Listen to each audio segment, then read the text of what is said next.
Well, hello again, everybody. This is John Norris at Trading Perspectives. As always, we have our good friend Sam Clement. Sam, say hello. Hey, John, how are you doing? Sam, I'm doing fantastically, and I hope you are. I am. It's Christmas season. Well, it's Christmas season. Here we are at the end of 2024, and I thought it'd be a good thing. We thought it'd be a good thing to take a look back over the last 24 months and see if we've learned anything, see what kind of surprised us, what didn't surprise us, and kind of take a full inventory of where we are here at the end of the year. What do you think? I think that's great. All right. Now, here we have it is at the end of 2024, I'm exhausted, man. I mean, this was an exhausting year in a lot of ways. And, I mean, personally, professionally, but then just taking a look around me and just saying, what all have we been through? Mm-hmm. And it's been sort of a wild ride. Because when we started the year, we knew we were going to have a presidential election, but Joe Biden was still the Democratic nominee or candidate for president.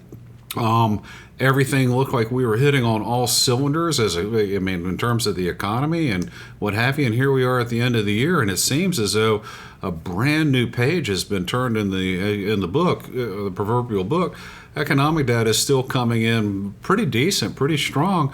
But I got to tell you, though, Sam, I'm beginning to call a lot of those data points into doubt. Yeah, and I think you mentioned the last 24 months. Really, I think all of this goes back to COVID, and this has all kind of been one cycle since then, and it's crazy to think we're coming up on almost 5 years since COVID kicked off, really. Isn't that crazy? And so we've seen all these ebbs and flows. I mean, we saw the real short but significant contraction in the economy due to COVID.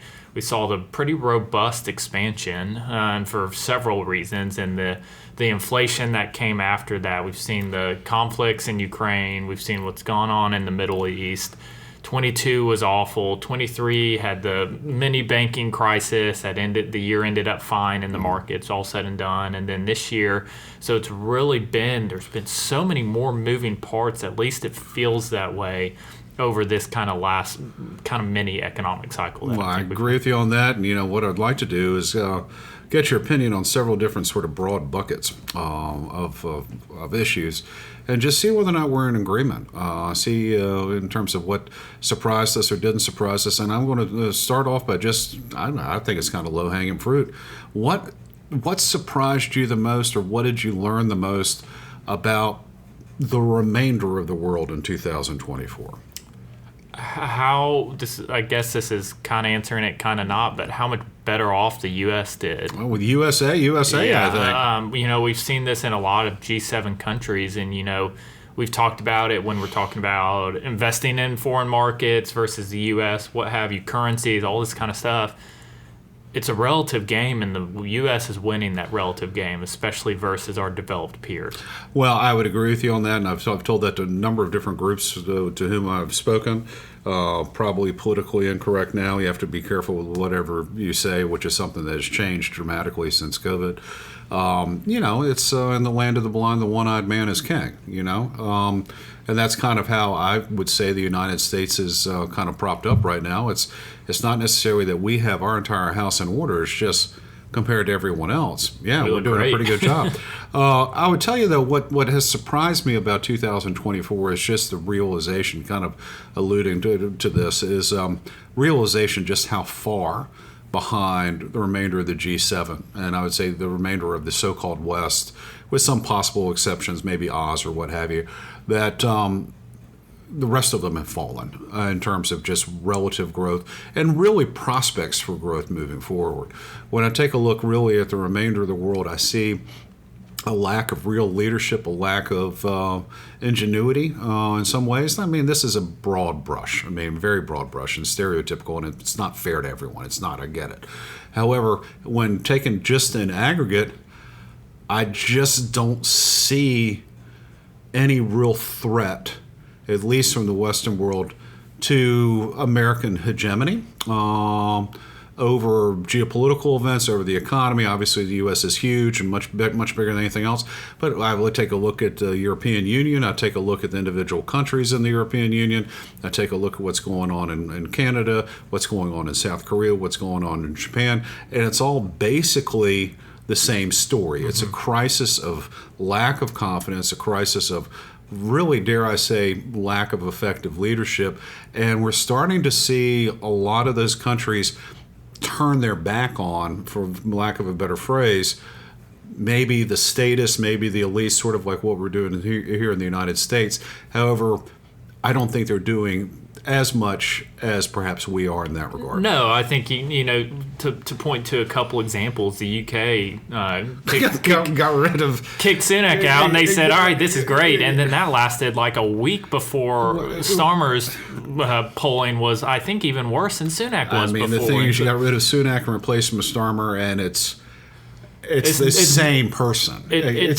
It's the same person. They just look different. And we've seen what's happened in Canada of late. There's been talk of Trudeau resigning possibly. Well, I don't think he wants to, but he's going to be run out of town on a rail. And so we're seeing it there.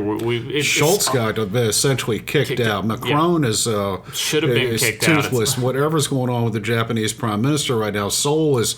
the guy, darn PM over there tried to stage a coup. I think South Korea, that's a great example of why some still consider them emerging markets, considering that every leader except one since South Korea was a country was either impeached or assassinated or imprisoned. Yeah. Literally all but one of them. So, when you put it like that, we've reached a point, though, where Meloni... and Italy, which is not necessarily an economic powerhouse and has huge headwinds ahead of it, seems to be the most stable of the G7 or the North America. It certainly does, and crazily enough, right now, Italy seems to be the most unified country in Europe, which is something I never would have thought that I would have said. In terms of individual leaders in the G7, with the exception of the United States, Meloni really is the most appealing. I would say Macron would be to a degree, but he is very much a my way or the highway, and probably a pretty unlikable guy. He's trying really hard to be that leader that France needs him to be, but people aren't buying him. I'll tell you that Meloni, though, have you ever heard her speak? Yeah, I have. Very effective. Passionate. Very effective, incredibly effective. Maybe not the most educated in terms of elitist type schools. Obviously very intelligent. Plus, I think she's cute. All right. Well, there you have it. So when you're taking a look at the remainder of the world, I see a real crisis of confidence, leadership, and a lot of stuff going on in the Western world. When I take a look to the Eastern world, if you will, take a look at China. And what surprised me was just how transparent, if that's the right word, that Beijing has been really acknowledging its economic weakness. Now, I would tell you that if Beijing is doing all of this stimulus and at least acknowledging that, I think the problem's probably a hell of a lot worse than what they're letting on. I think that was going to be my next comment about things abroad is how weak it really feels like the Chinese economy is becoming. And this we talked about it for a while with the stimulus packages that really didn't do a whole lot. Because their whole banking system's on verge of collapsing. Yeah, and we talked about these headwinds there that cannot be solved with demographics, residential real estate, banking woes. I mean, just all of it. If China's going to be weak, Sam, that means Vietnam's going to be weak. And if Vietnam's going to be weak, that means Indonesia's going to have headwinds. So when that big engine over there is weak, a lot of other people are going to feel the pain. Yeah. And so when you take a look at it, take a look at India. The old Hindu rate of growth. We'll just have to see. It's this could be between now and the end of the century. This could be India's turn to shine, and we'll just have to see whether or not Modi and whoever follows Modi actually takes the bull by the horns, does the necessary reforms that they need to in their bureaucracy and in their economy, and the world could be their oyster. I don't see a lot of evidence of that yet. I don't either, but we talk about potential energy, and that seems to be the place with the most potential energy. Most potential energy. I'd say one last thing before we hit on something else is when I take a look at the remainder of the Western Hemisphere, take a look at really from the Rio Grande South. I'm not encouraged by a whole bunch. Not Lulu, but AMLO is gone, and his handpicked successor is there, and we'll just have to see how she does. But I think she's even more to the left than AMLO was, and he was pretty doggone bad. And hey, U.S. businesses aren't going to make a whole bunch of new investment down there if you nationalize or expropriate property. And here locally here in town, Vulcan Materials knows what happens when Mexico City decides it wants your quarry, if you catch my drift. Take a look going further down, Lula down in Brazil. It wasn't great the first time. It's not great this time. We'll just have to see how that interesting fellow down in Argentina makes out. Seems to be the one bright spot, or the biggest bright spot. I just wish he'd cut off the mutton chops, you know? That's his look, though. It's not a good look. It's that might be his look, but it's not a good one. All right, so we have settled all of the world's problems. Obviously, noticeably, very apparent that we skipped over Eastern Europe, but that's maybe a podcast of its own at a later date. So we take a look at that. Let's go and talk about a little bit about U.S. society as a whole, whether or not you feel as though we're more fractured, more unified. What do you think some of the causes of our current societal malaise are, and what we can do to change that? Well, I think my answer has been and continues to be that social media is a large driver of a lot of this. Yes. We've talked about how you used to have to think through your opinions before you had an avenue to post them, versus now it takes less than a split second to get your opinion out there, and you can do it behind a screen where and the increase of information. I'm swinging to the other side where I think it's almost not a good thing. Yes. I see people so passionate about politics, and I get it, and I get there's issues that are important, but for the most part, people get so passionate due to social media, due to the constant information that you're being force-fed to have opinions on things that frankly don't impact your day-to-day life. And I think that is so detrimental to focus on things that I have a handful in mind of people that if I said, how has this last 4 years impacted your life? Like politically, what is, and the answer and I get for serious issues, that's not the case for everybody, but I know so many people passionate that it has not impacted their life one way or another. Who's in the administration, whether it's 16 to 20 or 20 to 24, the presidential administration did not change your life significantly. Well, I've always said politicians get too much credit for the good times and too much blame for the bad, and I've yet to be proven completely wrong on that, in my estimation. And I think that's very much the case. I mean, you take a look at really the last four years, and even the 4 years before that. It's just, oh my gosh, I can't believe, blah, blah, blah. And really, what day in and day out has changed in your life for real? I mean, not terribly much.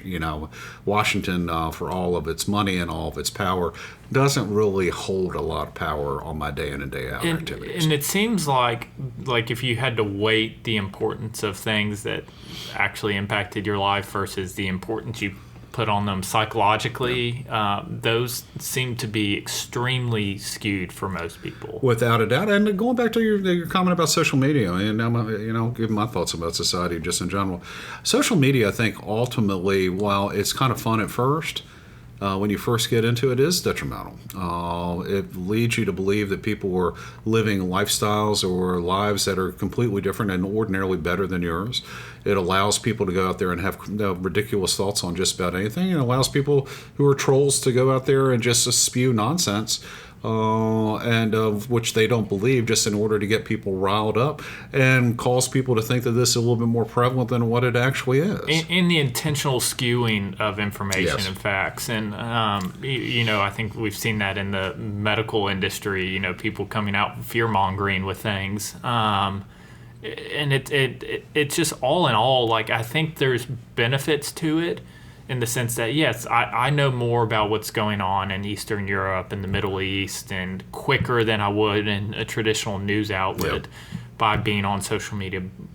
But I think the negatives are pretty much there to the point where they outweigh the positives of it. And I think I see people that I know that are so off the grid in terms of social media, and I think the positives outweigh the negatives of maybe not knowing what's going on. Well, I would tell you this. I mean, it hasn't been that long ago, and perhaps I was just horribly naive into believing this, but when I got something off the news, or I got something off the newspaper, or what have you, when I read something on the Associated Press, or even when I heard, Tom Brokaw or someone like that talk about it, I generally accepted it to be reasonably well thought out, reasonably researched, and I believe that it was probably at least directionally accurate.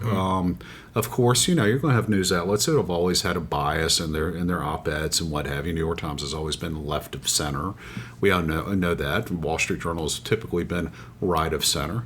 But now it's kind of like you have to question just about everything, understanding that the way the whole media works now is by likes, clicks, shares, and what have you, which only leads these media outlets to go, this is what our base clientele wants. We're going to give them more of this. Right. And as a result, the objectivity, which might come from responsible journalism's been thrown out the door, both on the few remaining right of center media outlets, but then certainly the mainstream media. Yeah. I mean, it's just like, I'm not sure I believe anything that they have to say. Even I see stuff posted on Facebook, and people just take it as fact, and Yes. and it's on both sides. It's So it's not even worth getting into specifics, but you'll see something and go, where did you get that information? And the answer is, I saw a picture of someone stating this on Facebook, and it takes 30 seconds of research to say that's actually not true, not right. even in the slightest. But people take this stuff as fact, they repost it. What's the saying about a lie can go halfway around the world before the truth can, get ready or put its pants on or something like that? That's a lot of truth. I think I know what you're saying. If I can't remember the exact wording of the adage, but I would tell you, and how this pertains to 2024 is it was a problem before 2024, and I think thanks to our election cycle, and really I would argue the media trying to influence votes one way or the other. You go to Fox and certainly Wall Street Journal, or maybe I should say Wall Street Journal, and certainly Fox, they're certainly pulling for the Republican candidate. Most other mainstream media outlets are pulling for the Democratic candidate. I get that. However, it was almost hyperbolic, everything that was going on this year. And really, it seems as though everything that I saw in the media, social media, really with what our politicians were saying were more of an effort to divide us even further than we already have been, as opposed to try to unite us. And I would say that this has been a problem really for a while, but it became just really front and center in your face here in 2024. I agree. All right, now let's talk a little bit about the economy. According to all the data that we have gotten out of the BLS, the BEA, a number of different sort of Washington sort of bureaucracies, the economic data is pretty good. This morning, the BEA announced that in the third quarter of 2024, the economy grew at a 3.1% annualized clip, 2% during the second quarter. If you had told me at the beginning of the year the economy is going to be that robust with everything that was, with all the headwinds against it, in my estimation, I would have told you were crazy. Now, I've got to ask the question. Is the economy as strong as Washington is telling us? They're telling us it is. I think probably not, but I think it's also not been that worst case scenario that I think people have forecasted for, frankly, several years. Yes. And so I think we're probably somewhere in the middle. I mean, the labor market being a large part of the economy. We're going to see some major revisions in data next year. So there's, things are probably weaker there. And again, the data we get should never be taken as fully concrete and factual, because these are estimates largely. I mean, we've talked about how they even come up with these jobs reports data, and the methodology is flawed. It's terrible. The CPI methodology has tons of flaws to it. I mean, every metric we get in terms of saying how the economy is doing it's not fact. It's best guess, I think, is the best way to put it. And so I think that it's never should be taken as fact. But all said and done, the markets are at all-time highs. The credit spreads are not that they're not widening significantly. We're not seeing these huge cracks, but we're also not seeing in companies' earnings and mainstream retail companies saying, hey, everyone is coming and blowing money. Yes. I mean, we're not seeing that. We're seeing consumers getting tired of higher prices remaining high. We're seeing companies have to start competing for the same dollar more than they had in the past. And so I think that is signs that, hey, things aren't terrible. I mean, companies can still make money. Companies can still get people in the stores. But the fact that you have to compete more for the same dollar is something that is absent when things are kicking on all cylinders. Well, I would tell you this, that really starting probably about 18 months ago, I really stopped having as much faith in the economic data as released by Washington as I used to have. I've really truly believed that it was when they reported the jobs numbers first Friday of every month, I go, okay, this is what it was. I understand the methodologies. It's not going to be perfect, but it's going to be directionally accurate. The same thing with the GDP report. I would tell you that I really don't have as much faith in the data now here at the end of 24 than I did at the end of 23. And at the end of 23, I didn't have as much faith in it as I had at the end of 22. I would say it really accelerated in 2024 when all of the old data sets, which I used to really put a lot of faith into, things are like the ISM report. You've heard me talk about the ISM reports on business, manufacturing, and services. I don't even know if anyone else even reads this stuff any longer. I mean, I go through that report every month, take a look at the Conference Board's leading economic indicators, National Federation of Independent Business, Small Business Optimism Index, things like the slope of the yield curve, growth in the money supply. All of these things have, taking a look at the data this year, all of these non-government sort of released reports, ISM's not a government entity. Conference Board is not a government entity. Yield curve, obviously, is not a government entity. Growth of the money supply is not a government entity, although it is released by the Federal Reserve, that sort of type thing. You take a look at all these type things and going, okay, the economy's not collapsing, kind of what to your point. It's not that worst case scenario, but it's far from a 3%, a 3.1% sort of type number. I'm taking a look at it, going, ISM report on business manufacturing suggests that the U.S. manufacturing base right now is in a slight contraction. Yeah.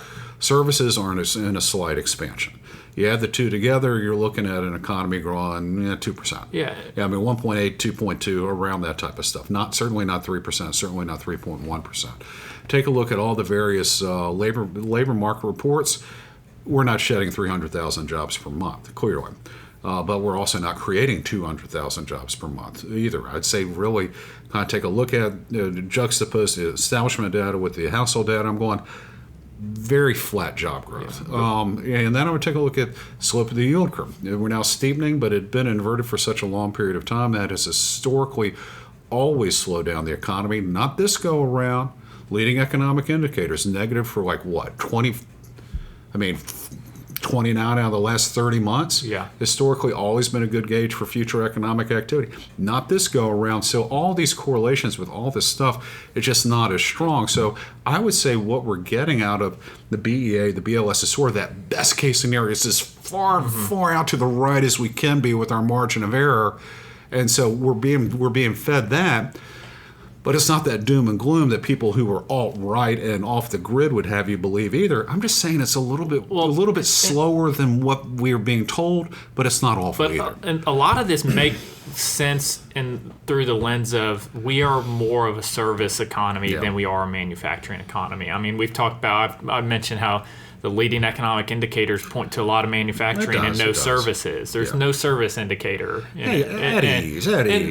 But we are a consumer-driven economy in a largely services consumer-driven economy. Okay. I mean, that's over 70% of the 70% that the C makes up in GDP. So 70%. So it's a significant driver of us.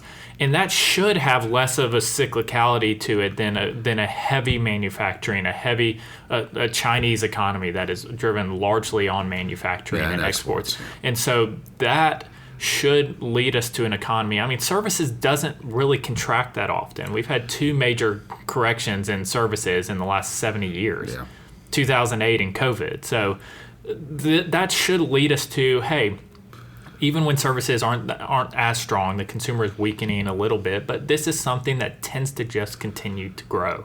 And I think that's where we are with an economy that leans more heavily on services is, hey, yeah, the consumer's not in the best spot ever. Their savings rate is dwindled, Yes. but they're still going to go out. They're still heavy spenders. They're still heavy spenders on services, which doesn't have that boom and bust cycle. So that leads to, hey, when the consumer's kind of weaker, yeah, we're probably still more likely than not going to grow the economy, just not at a robust level. A very good point. You bring up a real good point about services, because in the most recent GDP report, third quarter 2024, I think something like healthcare added like 79 basis points to the 3.1% overall number.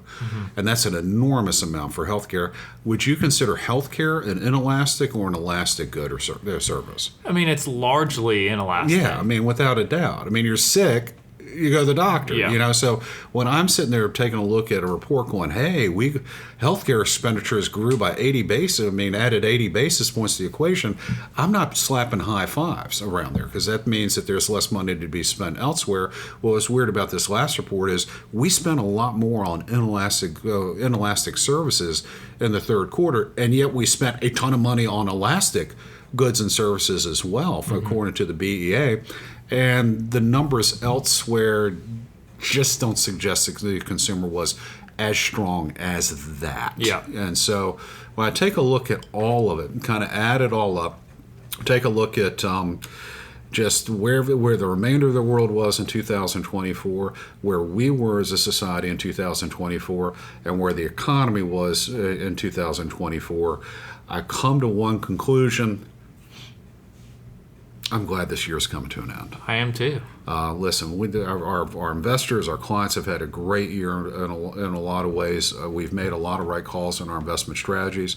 We've gotten it mostly right. And I would tell you, as great as that has been, I would love to get to a period of time, if I can, before I die, before I'm an even older man, where I have a little bit of faith in our institutions, where I have a little bit of faith that we're all pulling in the same general direction in our society, and where I can believe stuff that if someone tells me. And right now, I can't really feel that strongly about those three. Something to hope for. Something to hope for. That's my New Year's wish, if you will, my Christmas wish, a Christmas miracle, New Year's wish, all that good stuff. Well, guys, thank you all so much for always listening to us. We always love to hear from you all. So if you have any comments or questions, please, by all means, let us know. You can drop us an email at tradingperspectives@oakworth.com, or you can leave us a review on the podcast outlet of your choice. Of course, if you're interested in reading more, hearing more of what we got to say or how we think, you can go to oakworth.com, OAKWORTH.com. Take a look underneath the Thought Leadership tab and find links to all kinds of exciting information, including previous Trading Perspectives podcasts, links to our blog/newsletter Common Sense, as well as other articles, including our quarterly analysis, macro and market, and all the individual components there, as well as just pieces from some of our client advisors. Richard Littrell and Janet Ball are working on some stuff right now. Mac Frazier and the advisory services team always has a little something out there, so be looking for that. All right. With that being said, Sam, you got anything else to talk about in terms of 2024? That's all I've got. That's all I've got today, too. Y'all take care.